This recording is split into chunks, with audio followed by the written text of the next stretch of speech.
Friends, welcome back to my YouTube channel Lakhan for you. दोस्तों, आप सबका बहुत बहुत स्वागत।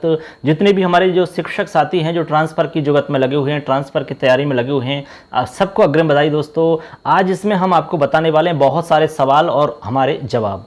बहुत सारे हमारे जो साथी हैं, शिक्षक साथी हैं, अनेक प्रकार की प्रॉब्लम्स आई हैं, बहुत सारी समस्याएं आ रही हैं हमारे साथियों के लिए, कई प्रकार के सवाल उनके दिमाग में हैं। तो आज हमने काफ़ी मतलब सोच समझ के ये वीडियो बना रहे हैं कि बहुत सारे लोगों की समस्या हो रही है, तो हम चाहते हैं कि समस्या नहीं हो आपको, इसीलिए हम आपकी हेल्प के लिए ये वीडियो बना रहे हैं। दोस्तों, इसमें हमने बहुत सारे सवाल इकट्ठे किए हैं और उन सब का समाधान आपको बताएंगे। हो सकता है कि उनमें आपके अधिकतर सवाल आपको उसी में मिल ही जाएंगे, आपका जवाब मिल जाएगा। फिर भी कोई रहता है तो आप कमेंट करके पूछ। चलिए फ्रेंड्स, स्टार्ट करते हैं। आज का हमारा ये वीडियो खास वीडियो है, बहुत ही अच्छे से आप एक बार समझ लो, क्योंकि ट्रांसफ़र फॉर्म भरने से पहले से लेकर के और ट्रांसफ़र होने तक की इसमें प्रोसेस है। आपको कोई भी सवाल आप पूछ सकते हो, किसी भी तरह का ट्रांसफ़र के मामले में कोई दिक्कत नहीं है। आपको सभी प्रकार के प्रश्नों का उत्तर हम आपको बताएंगे। दोस्तों, तो सबसे पहला हमारा प्रश्न है, देखिए जैसे कि आपको दिख रहा होगा, फॉर्म को बार बार डिलीट करने से क्या क्या मुश्किलें हो सकती हैं या नहीं हो सकती हैं। ये जो प्रश्न है ये सबसे ज़्यादा बार पूछा गया है हमारे साथियों के द्वारा। दोस्तों, एक ही बार आपको अच्छे से क्लियर कर देते हैं। देखो, आपको पता है कि अति सर्वत्र वर्जित, ज़्यादा अधिकता तो हर चीज़ के लिए गलत होती है। हाँ, हालांकि ऐसा जरूर है कि भाई उसमें एक सुविधा दी गई है कि आप ट्रांसफ़र फॉर्म को डिलीट करके दोबारा भर सकते हो, क्योंकि उसमें हमारे कई बार क्या होता है, कुछ गलतियां रह जाती हैं, तो आप उसको आवेदन को निरस्त कर दें। तो निरस्त केवल उसी स्थिति में आप कर सकते हैं जब आपका वो मोबाइल नंबर जो शाला दर्पण पे आपका रजिस्टर्ड है वो आपके पास होना चाहिए और उस पर आपका मैसेज यानी कि OTP आएगा। OTP आपको उसमें डालना पड़ेगा। उसके बाद आपका जो फॉर्म है वो आपका निरस्त हो जाता है। उसके बाद में पुनः आप वही प्रोसेस करेंगे जो आपने स्टार्टिंग में भरा था। ठीक है, उसी प्रकार से आप दोबारा से फॉर्म भर सकते हैं और अच्छे से सावधानी पूर्वक आप फॉर्म भरें। बहुत सारे हमारे साथी हैं जिन्होंने 3-3 बार डिलीट कर दिया है। ठीक है दोस्तों, अब वो पूछ रहे थे, सर हम कितनी बार डिलीट कर सकते हैं। मेरे प्यारे दोस्तों, आप कोई भारी मिस्टेक हो जाए तो ही डिलीट के बारे में सोचो, नहीं कि बार बार डिलीट मत करो आप। ठीक है, उसमें कई समस्याएं आ सकती हैं। ठीक है ना। हाँ, कोई भारी समस्या हो गई, इमरजेंसी है, तो आप डिलीट कर सकते हैं, कोई समस्या नहीं है। ठीक है ना, 1-2 बार आपने डिलीट कर दिया तो कोई भारी समस्या वाली बात नहीं है, उसमें किसी भी तरह की कोई मुश्किल आपको नहीं आएगी। ठीक है, तो आप निश्चित रहिए, कोई आपको प्रॉब्लम नहीं होगी किसी भी तरह की। आपने यदि डिलीट करके दोबारा भरा है तो भी कोई दिक्कत नहीं है आपको, लेकिन बार बार ऐसा नहीं करें आप। 3-4, 5 बार, 6 बार ऐसा नहीं कि भाई यही काम थोड़ी करते रहेंगे डिलीट करने का काम। बार बार डिलीट करने से कोई आपको मुश्किल तो नहीं है, लेकिन बार बार ज़्यादा भी नहीं होना चाहिए। ठीक है, अगला सवाल। अगला हमारे साथी ने किसी ने पूछा है कि डिलीट करने के पुनः आवेदन करने पर जो फॉर्म नंबर आएगा, हमारा ट्रांसफर फॉर्म का जो नंबर आएगा वो कौन सा आएगा सर। बिल्कुल, बहुत बढ़िया सवाल है। ये भी सवाल कई लोगों ने पूछा है हमसे। ठीक है, तो इसको आपको क्लियर कर दें दोस्तों कि इसमें जैसे मान लो कि आपने पहले का फॉर्म भरा और वो आपने डिलीट कर दिया, अब आप दोबारा फॉर्म भरोगे तो निश्चित रूप से आपका जो फॉर्म नंबर आएगा, एप्लीकेशन नंबर आएगा, वो अलग आएगा। समझ के बाद, जैसे हमारे कोई साथी था, उन्होंने फॉर्म भरा था, उस समय उनका 36,000 और कुछ आ रहा था। ठीक है, अब उन्होंने 2 दिन बाद में उनका कुछ मिस्टेक हुई होगी, जो 2 दिन बाद में उन्होंने फॉर्म दोबारा से भर दिया डिलीट करके, तो दोबारा जब भरा उन्होंने तो उनका 76,000 और कुछ आया। तो निश्चित रूप से ये फिक्स हो गया कि भाई आवेदन फॉर्म तो निश्चित रूप से अलग आएगा, क्योंकि अलग अलग फॉर्म भरे गए हैं। आपको पता है कि राजस्थान में लगभग अब तक 70 से 80 हज़ार के आसपास फॉर्म भरे जा चुके हैं ट्रांसफर के। ये थर्ड ग्रेड की बात कम कर रहे हैं दोस्तों। तो इसमें हुआ क्या है दोस्तों, आपको पता है इसमें क्या हुआ है कि बहुत सारे हमारे साथी ऐसे हैं, उनमें आप भी होंगे, जिन्होंने मतलब डिलीट करके भरा है फॉर्म, तो वो भी सब काउंटिंग में आ रहे हैं उसमें। अरे भाई 8-10 हज़ार तो होंगे ऐसे, तो वो भी सब काउंटिंग में आएंगे उसके अंदर। जैसे मान लो 50,000 ने फॉर्म भरा है एक्चुअली में, लेकिन उनमें 10,000 ऐसे हैं जिन्होंने डिलीट करके भरा है, तो निश्चित रूप से 60,000 होंगे वो तो, लेकिन 60,000 है नहीं वास्तविक में। ठीक है, तो आप ये क्लियर हो गया होगा आपको कि फॉर्म जो आपने लास्ट टाइम में भरा है, बिल्कुल अंतिम जो फॉर्म आपका भरा हुआ है वही नंबर आपका होगा, वो अलग नंबर होगा पहले वाले से। ठीक, अगला सवाल। अगला दोस्तों इसमें ऐसा है, जैसे मान लो कोई SST है किसी के पास, या फिर कोई L2 वाला संस्कृत का है, कोई हिंदी का है, लेकिन उनकी पोस्ट है ही नहीं। ठीक है, तो आप L1 पे जा सकते हैं। तो L1 पे आप जाओगे तो वहाँ पद विरुद्ध माना जाएगा आपको, लेकिन समायोजन कर लिया जाता है, ऐसी कोई दिक्कत नहीं आती है। लेकिन आप कोशिश ये करें कि भाई L2 की जगह हो तो L2 पर ही जाएं तो बहुत बढ़िया रहेगा, और L1 वाले L1 पर ही जाएं तो बहुत बढ़िया रहेगा। और जो प्रारंभिक शिक्षा के हमारे साथी हैं, शिक्षक साथी, वो प्रारंभिक वाले विभाग में ही जाएं तो ही ठीक है। आपको पता है कि प्रारंभिक वाले माध्यमिक में तो जा ही नहीं सकते, पहली बात तो सिंपल सी बात है। और जो L2 की हम बात कर रहे हैं तो L2 वाले L1 पे जा सकते हैं। तो आपको सिंपल सा है, देखो क्लियर हो गया होगा कि L2 वाले L1 पे जा रहे हैं, तो जिस विद्यालय में आप जाओगे वहां पर पोस्ट तो L2 की है और आप चले गए L1 के हिसाब से, तो आपको पता है कि वहां जब पोस्ट क्रिएट ही नहीं है, वहां पोस्ट स्वीकृत ही नहीं है, ठीक है, तो फिर आपका पेमेंट कैसे बनेगा वहां से? जब पोस्ट स्वीकृत होती है तो पोस्ट स्वीकृत कौन से पद की है, कितनी पोस्ट स्वीकृत हैं, ठीक है, उसी के हिसाब से पेमेंट आता है, आपका पता हो तो आपको, ठीक है, बजट उसी के हिसाब से आवंटित होता है। तो फिर उस स्कूल में मान लो कि L1 की 2 पोस्ट खाली आपकी हैं स्वीकृत, अब L1 की पोस्ट 2 स्वीकृत हैं और आपकी L2 की 4 पोस्ट हैं, ठीक। अब मान लो कि कोई L2 का व्यक्ति L1 पे आ जाता है और L2 के 2 व्यक्ति पहले से लगे हुए हैं, तो फिर L1 वाले को कहां ज्वाइन करवाओगे आप, क्योंकि वहां तो स्वीकृत नहीं है। तो ऐसी स्थिति में पदवृद्ध माना जाएगा व्यक्ति। ऐसे बहुत सारे लोगों को ज्वाइन भी करवाया है, तो बाद में उनको एडजस्ट किया जाता है, समायोजन कर लिया जाता है। ये तब की स्थिति है जब मान लो पोस्ट ही खाली नहीं है, तो फिर एडजस्ट करना ही होता है। तो आप यदि कोई ऐसी आपका केस है, समस्या है ऐसी कि भाई पोस्ट है ही नहीं आपकी, तो आप फॉर्म अप्लाई कर सकते हो, कोई प्रॉब्लम नहीं है, ठीक। चलो अगला सवाल। अगला सवाल है, किसी ने पूछा है कि सर हमें ये बताएं कि भाई ट्रांसफ़र कैसे होता है, क्या प्रोसेस रहती है इसकी, हम क्या तैयारी करें। बिल्कुल सही सी बात है, क्योंकि हमारा ट्रांसफ़र पिछली बार ही हुआ है, तो हम भी काफ़ी मतलब स्टेप्स से गुजरे दोस्तों। जिस प्रकार आप प्रयास कर रहे हैं ऐसे हमने भी काफ़ी प्रयास किया, तो जो अनुभव है उसको आपके साथ में शेयर कर सकते हैं। सबसे पहला काम तो आपका फॉर्म भरने का है। जो फॉर्म भरने का काम हमारा चल ही रहा है, कोई इसमें दिक्कत नहीं है। फॉर्म आप भर दीजिए अच्छे से। फॉर्म भरने के बाद में हमने आपको ये भी बताया कि आपको एक एप्लीकेशन लिखनी है, कैसे लिखनी है, ठीक है, और क्या तैयारी करनी है वो भी हमने वीडियो में बताया। आप देख सकते हो, आप अच्छे से देख सकते हो, उसमें भी काफ़ी कुछ क्लियर हो जाएगा। तो आपको सीधा सा मैं गणित बताता हूँ आपको, एकदम मोटा, ठीक है। आप फॉर्म भर के उस फॉर्म की प्रिंट निकालें, प्रिंट निकाल के एक एप्लीकेशन लिखें। अब एप्लीकेशन किसको लिखोगे?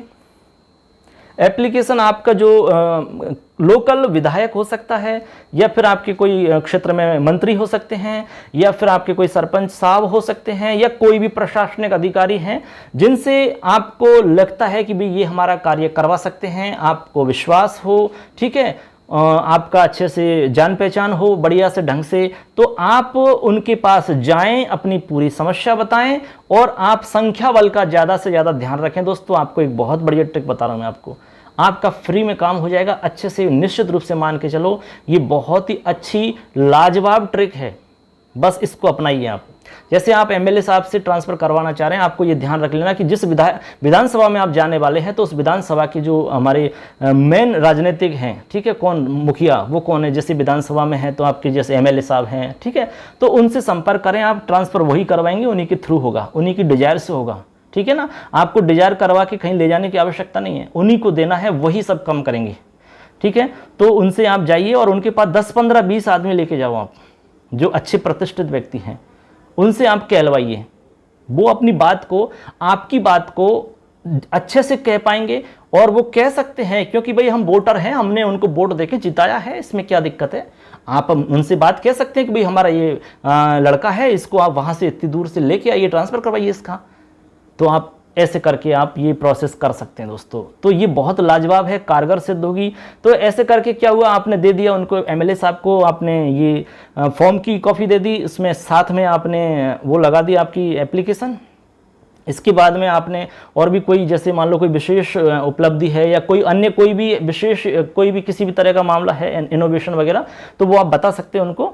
और ऐसे करके आप अपनी घर की कोई भी प्रॉब्लम है, कोई भी समस्या है, वो आप उनको बता सकते हैं। उसके बाद में ये एमएलए साहब जो भी हैं, जो भी ट्रांसफ़र की लिस्ट जिनसे मांगते हैं, आगे गवर्नमेंट की तरफ से मांगी जाती हैं, तो ये क्या है, सबको एकजाई करके लिस्ट बनाते हैं, तैयार करते हैं। कई बार तो अलग अलग ग्रेड के हिसाब से फिक्स कर लेते हैं, कोई सेकंड ग्रेड की एक लिस्ट अलग रहेगी, फर्स्ट ग्रेड की अलग रहेगी, तो लिस्ट बना के ये आगे भेज देते हैं। उसकी सीडी भी बनती है और उसकी एक्सेल सीट बनती है, आगे भेज देते हैं। उस लिस्ट में जिनका नाम आ जाता है, लगभग 90% उनका ट्रांसफ़र हो जाता है, ठीक है। अब वो आगे का पता नहीं वही क्या होता है, लेकिन प्रोसेस यही होती है, ठीक है। अब आप समझ गए होंगे मोटा मोटी, हमने एक ट्रिक आपको बता दी, एक हिंट आपको दी है कि आपको किस प्रकार से तैयारी करनी है। काम वहीं से होगा, ठीक है। आपके जो विधायक साहब हैं, जो आपके लोकल राजनेता हैं, उन्हीं से काम होगा, वही करवाएंगे ट्रांसफ़र आपका, ये निश्चित मान के चलो आप, ठीक है। चलो आगे देखते हैं। अगला हमारा प्रश्न है, किसी ने पूछा है कि आवेदन फॉर्म के अतिरिक्त स्कूल्स में भी ट्रांसफ़र हो सकता है क्या? बिल्कुल हो सकता है भाई, कोई घबराने की आवश्यकता नहीं है। आपने जो आवेदन फॉर्म में स्कूल लिखे हैं, ठीक है, हमारे कई साथी ऐसे हैं जो हमारी जानकारी में हैं, जिन्होंने जो फॉर्म में मतलब आवेदन फॉर्म में जो स्कूल फिल किए थे उनके अलावा ट्रांसफ़र हो गया उनका।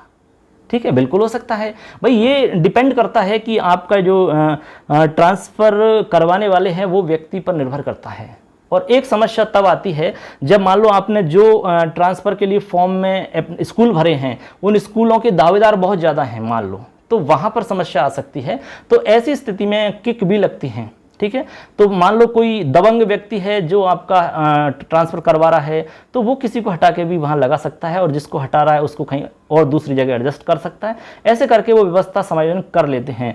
तो एक कुछ परसेंट ऐसी संभावना है कि जो स्कूल आपने भरे हैं उनके अलावा भी ट्रांसफ़र हो सकता है। ठीक है, ऐसा नहीं कह सकते कि बिल्कुल नहीं होगा, लेकिन हो सकता है। हम कह सकते हैं 1-8% ऐसा होता है। ठीक है, ज़्यादा तो नहीं कि 1-8% इमरजेंसी केस होता है तो वो कर देते हैं। ठीक है, ऐसे आगे कह रहे हैं कि क्या ट्रांसफ़र खाली सीट पर ही होगा।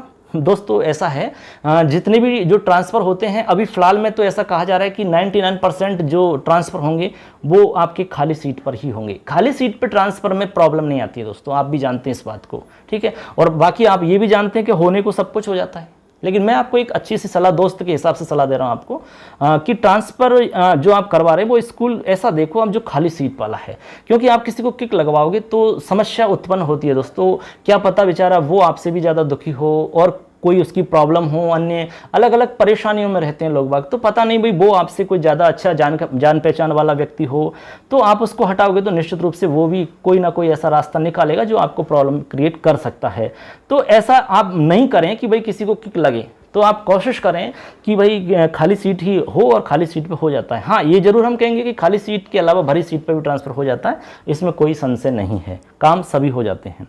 आगे कह रहे हैं कि विशेष ब्लॉक या जिले से क्या तात्पर्य है। ये बहुत सारे हमारे साथियों ने पूछा था कि जो फॉर्म में हम भरते हैं तो विशेष जिला और ब्लॉक का ऑप्शन आता है।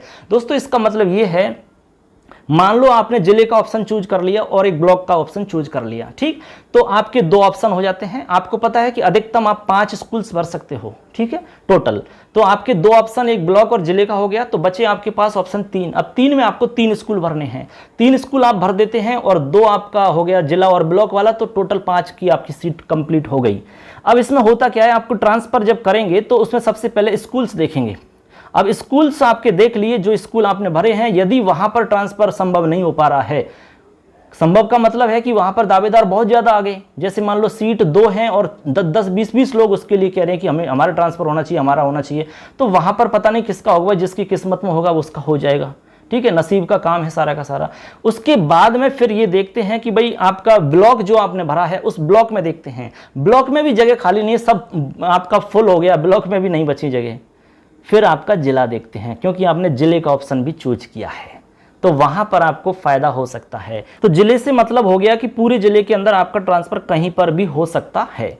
ठीक है ना, तो 3 स्कूलों में नहीं हुआ तो आपका ब्लॉक में हो सकता है, ब्लॉक में भी नहीं हुआ तो आपका पूरे जिले में कहीं भी हो सकता है। अरे पूरे जिले में कहीं ना कहीं तो ऐसी जगह मिलेगी जहां पर आपको स्कूल मिलेगा। कम से कम बहुत दूर से अपने जिले में तो आ जाओगे आप, थोड़ा बहुत अपनापन तो लगेगा आपको। तो ये होता है आपका विशेष ब्लॉक और जिला भरने का फायदा आपको। ठीक है, तो यदि आप 5 ही स्कूल भरते हो फिक्स और 5 में प्रॉब्लम होगी, आपके बहुत सारे लोग दौड़ के आ गए उनके लिए, तो हो सकता है उससे हम वंचित रह जाएं। इसलिए ब्लॉक और जिले का ऑप्शन आप भर दें तो थोड़ा ठीक रहेगा। आगे देखते हैं। आगे कह रहे हैं, किसी ने प्रश्न पूछा है कि मैंने 1 तारीख को ज्वाइन किया है, तो मेरा परिवीक्षा काल जो समाप्त होगा वो कितनी तारीख को होगा, यानी उसमें परिवीक्षा काल तिथि जो लिखें हम समाप्ति वाली, वो कौन सी लिखेंगे।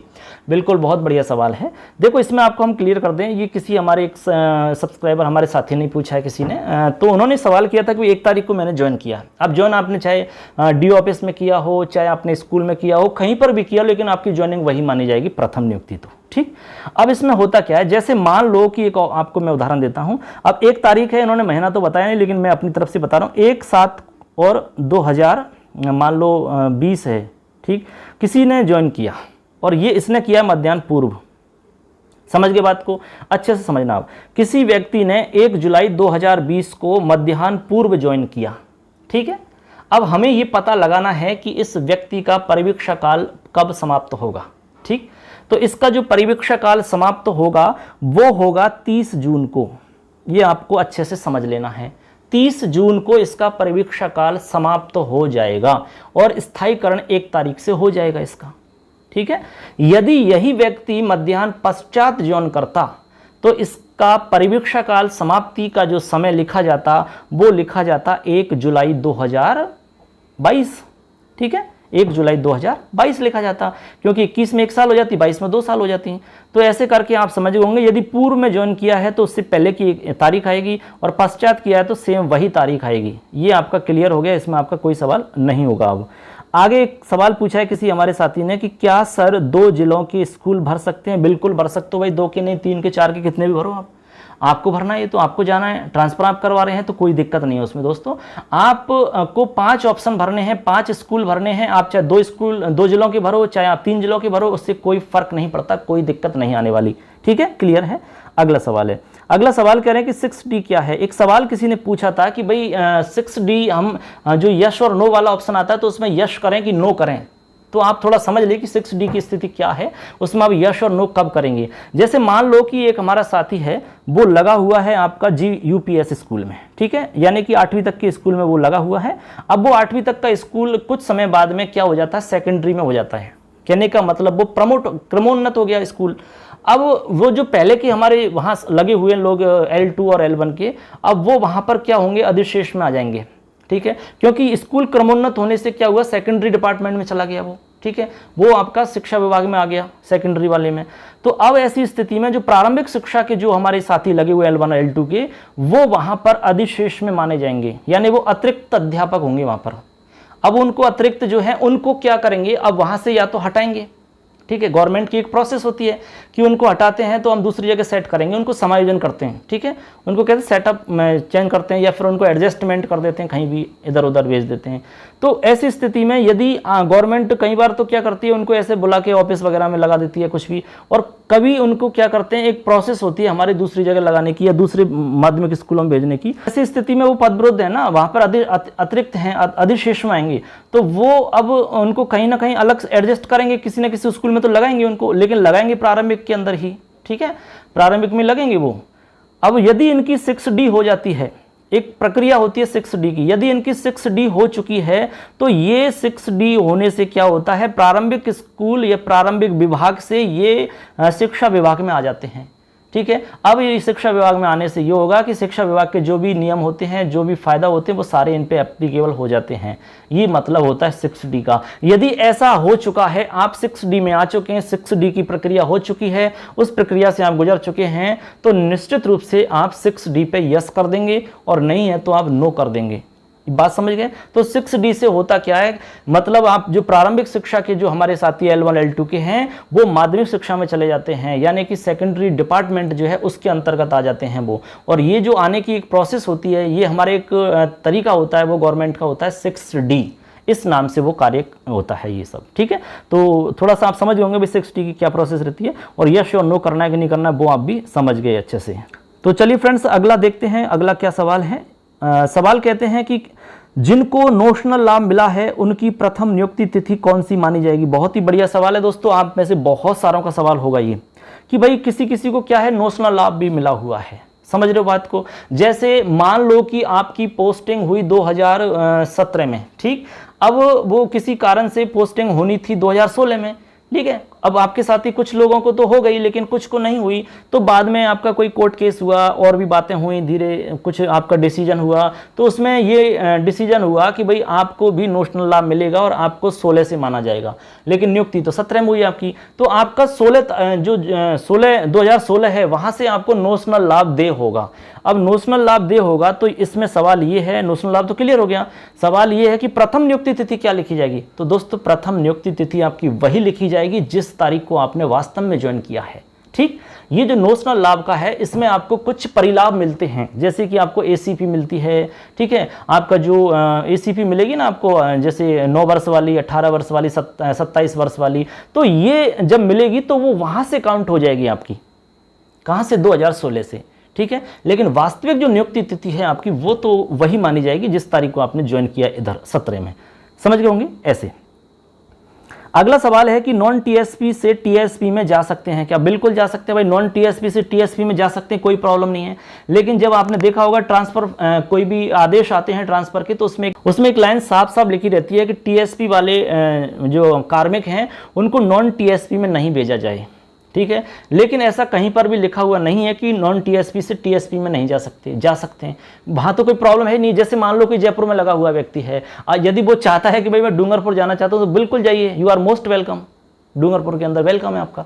लेकिन डूंगरपुर से कोई जयपुर आना चाहता है तो उसके लिए कोई वेलकम नहीं है, उसको वहाँ से आने के लिए कई प्रोसेस होती हैं, वो एक गवर्नमेंट के नियम के तहत ही आ सकता है भाई, ऐसे नहीं आ सकता, ठीक है, क्योंकि वो टीएसपी का एरिया है, ठीक है। तो टीएसपी के एरिया से बाहर निकलना तो मुश्किल है, लेकिन टीएसपी के अंदर तो जा सकते हो आप। तो यही सवाल था, किसी ने पूछा था कि नॉन टीएसपी से टीएसपी में जा सकते हैं क्या? बिल्कुल जा सकते हो, लेकिन टीएसपी से नॉन टीएसपी में नहीं आ सकते आप, ठीक है। ऐसे अभी तक तो यही है, और कोई आगे कोई डिसीजन होता है, कोई नया कुछ आता है तो उसमें और आपको अपडेट करके बता देंगे भाई। आगे है कि ट्रांसफर में मेरा जिला गलत आ रहा है, मतलब ट्रांसफर फॉर्म में मेरा जिला गलत शो हो रहा है, तो मैं क्या करूं भाई, कैसे सही होगा? दोस्तों ऐसा है, यदि ट्रांसफ़र फॉर्म में आपका ज़िला गलत शो हो रहा है तो इसके लिए आपको ट्रांसफ़र फॉर्म नहीं भरना है। पहले आप शाला दर्पण पर जाइए, शाला दर्पण पर जाकर के आपका प्रपत्र 10 जो है उसको अच्छे से अपडेट करो। हमने पहले भी कहा कि आपके जितने भी उसमें डाटाज हैं उन सब को चेक कर लो, अच्छे से चेक करने के बाद में सेव कर लो, अपडेट कर लिया है तो उसके बाद में लॉक कर दो उसको, ठीक है। तो आप उधर जाइए प्रपत्र 10 में, वहाँ पे आपका जिला अच्छे से देख लो, चेक करो, जिले को अपडेट कर दो, ठीक है, सेव कर दो फिर, ठीक है। सेव करने के बाद में लॉक कर दो, उसके बाद में आप इधर आइए, यदि ट्रांसफ़र फॉर्म भर दिया तो उसको डिलीट करिए, उसके बाद में दोबारा भरिए, फिर ओके हो जाएगा, कोई दिक्कत नहीं आएगी, ठीक। आगे लिख रहे हैं इसमें कि प्राइमरी टीचर यूपीएस या सेकेंडरी में जा सकता है कि अभी हमने इससे पहले बता दिया ये सवाल तो, कि भाई जैसे कोई प्राइमरी का टीचर है तो वो यूपीएस उसमें सेकेंडरी में तो नहीं जा सकता है, ठीक है। क्यों नहीं जा सकता है? क्योंकि वो इसमें साफ साफ लिखा हुआ है कि प्रारंभिक शिक्षा विभाग का कार्मिक केवल प्रारंभिक में ही ट्रांसफ़र करवा सकता है, सेकेंडरी में नहीं जा सकता वो, क्योंकि उसका डिपार्टमेंट अलग है, अलग अलग व्यवस्था है सारी की सारी, तो उसमें नहीं जा सकता है वो। और बात रही यूपीएस की, तो यूपीएस में आपको पता है जैसे L2 L1 पे तो जा सकेगा वो, लेकिन L2 पे नहीं जा सकता है वो, समझ रहे ना बात? ऐसे आगे है हमारा अगला सवाल है हमारा 15 नंबर, लिख रहे हैं कि ट्रांसफ़र फॉर्म में 15 नंबर कॉलम खाली छोड़ दिया है, इससे क्या दिक्कत होगी? अरे भाई कोई दिक्कत नहीं होगी दोस्त, कहीं घबराने की आवश्यकता नहीं है। आपने 15 नंबर फॉर्म जो फॉर्म है उसमें 15 नंबर का ऑप्शन छोड़ दिया खाली, तो कोई दिक्कत नहीं। उसमें लिखा हुआ है कि ट्रांसफ़र के लिए विशेष उपलब्धि कोई है आपकी, तो वो आपको दिखानी है, नहीं है तो कोई बात नहीं है, आप कुछ भी लिखना चाहे तो लिख दो, नहीं तो खाली छोड़ दो, कोई दिक्कत नहीं आएगी आपको, बिल्कुल निश्चिंत रहें आप, नो टेंशन रहें। आगे लिख रहे हैं कि प्रोविशन 1 माह बढ़ गया, परीक्षा काल पूर्ण होने वाली तिथि कौन सी आएगी मेरी? बहुत बढ़िया सवाल है भाई। जैसे मान लो कई बार क्या होता है, आपका प्रोविशन पूरा नहीं हुआ और प्रोविशन के अंदर ही आपने छुट्टी ले ली, ठीक, आपको पता है कि 28 दिन तक तो छुट्टी ले सकते हैं, 28 दिन तक छुट्टी लोगे तो आपका प्रोविशन नहीं बढ़ेगा। 28 दिन के बाद में आप जितने भी ज़्यादा दिन लोगे उतना ही आपका प्रोविशन आगे खिसक जाएगा। अब आगे खिसकने का मतलब है कि आपका पूरा टाइम होगा नहीं, पूरा टाइम तो तभी होगा जब आप पूरा कर लोगे उसको। जैसे मान लो कि आपने 28 दिन तक तो कोई दिक्कत है नहीं, 28 दिन के बाद 1 महीना और ले लिया तो 1 महीने का प्रोविशन आपका आगे खिसक जाएगा। अब प्रोविशन आपका कब पूरा होगा? 1 महीना अधिक आपको काम करना पड़ेगा। आपके साथी का 2 साल में हो गया, लेकिन आपका 2 साल के बाद में 1 महीना और काम करना पड़ेगा, आपके साथी से 1 महीना ज़्यादा करना पड़ेगा, तब जाके आपका 1 महीने के बाद में आपके साथी से आपका 1 महीने के बाद में पूरा होगा प्रोविशन। तो प्रोविशन पूरा होने की तिथि आपकी आएगी 1 महीने बाद वाली। क्यों? क्योंकि बीच में तो गैप था, आप थे ही नहीं उस जगह, तो पूरा कैसे हो सकता है भाई? निश्चित सी बात है। तो वो वाली आएगी लास्ट वाली, 1 महीने बाद वाली। क्लियर है? अगला सवाल है, इसमें लास्ट सवाल है हमारा। सवाल है कि जैसे किसी ने जिला विशेष का पूछा है, करौली ब्लॉक है, ठीक, करौली ब्लॉक के अंदर L2 संस्कृत की केवल 2 पोस्ट खाली हैं। बहुत बढ़िया सवाल है, ठीक है। उन्होंने कहा कि 2 ही पोस्ट खाली हैं, तो अब 2 पोस्ट हमने भर दी, लेकिन हमें भरनी 5 हैं, तो 3 पोस्ट कहाँ से भरें? बहुत बढ़िया सवाल है दोस्त। ऐसा है, आपने 2 पोस्ट तो भर दी, 2 स्कूल आपने भर दिए, तो आपको करौली ब्लॉक के स्कूल नहीं भरने हैं फिर, क्योंकि करौली ब्लॉक में तो खाली है ही नहीं। तो आपको करौली के अलावा और जो ब्लॉक हैं, हिंडौन है, जैसे सपोड्रा है, ठीक है, और भी जितने भी ब्लॉक हैं करौली के अंदर, उन ब्लॉक में आपको भरना है जो आपके नज़दीक में हों। भरने तो पड़ेंगे, यदि आप नहीं भरना चाहें तो भी आप स्वतंत्र हैं, कोई दिक्कत नहीं है, क्योंकि आपको 5 का अधिकतम ऑप्शन दिया है कि 5 भर सकते हो, ज़्यादा से ज़्यादा। कम से कम तो आप 1 भरो ना, कोई मना नहीं करेगा आपसे। आपने 2 भर दिए तब भी काम चलेगा। यदि आप भरना ही चाहते हो कि सर नहीं मैं तो 5 ही भरूंगा, तो दोस्त ऐसा है, एक तो जिले का ऑप्शन चूज कर लो, एक ब्लॉक का ऑप्शन चूज कर लो, और 2 स्कूल भर दो, 4 हो गई, और 1 ब्लॉक और आप एक और कोई स्कूल भर दो ब्लॉक की किसी की, ऐसे करके 5 भर दो, नहीं तो 4 से ही काम चला लो, कोई दिक्कत नहीं है। तो दोस्त ऐसे करके हमारे ये कुछ जवाब थे और आपके कुछ सवाल थे। तो आशा करते हैं कि इसमें आपको बहुत हेल्प मिलेगी, क्योंकि बहुत सारे साथियों के दिमाग में ये सवाल घूम रहे थे, बार बार सवाल पूछ रहे थे। तो आशा करते हैं कि इसमें हमने जो जितने भी 17 प्रकार के अलग अलग टाइप के सवाल यहाँ पर लिखे हैं, और भी कोई सवाल होंगे तो ज़रूर हम आपको बताएंगे, उनको बिल्कुल अच्छे से आपको संतुष्ट करेंगे। कोई भी आपका प्रश्न है तो हमें आप ज़रूर कमेंट करके लिख दें। तो फिर मिलेंगे नेक्स्ट अपडेट के साथ में, और भी कुछ आपकी क्यूरीज होंगी उनके साथ में दोस्तों, और कोई भी ट्रांसफ़र से रिलेटेड आपका कोई न्यू अपडेट हुआ तो वो ज़रूर आपको हम बताएंगे। तो चलिए, धन्यवाद दोस्तों, अच्छे से तैयारी करें आपकी, और आपकी अग्रिम बधाई हम देना चाहते हैं ट्रांसफ़र के लिए। धन्यवाद, फिर मिलेंगे नेक्स्ट वीडियो में। थैंक्स।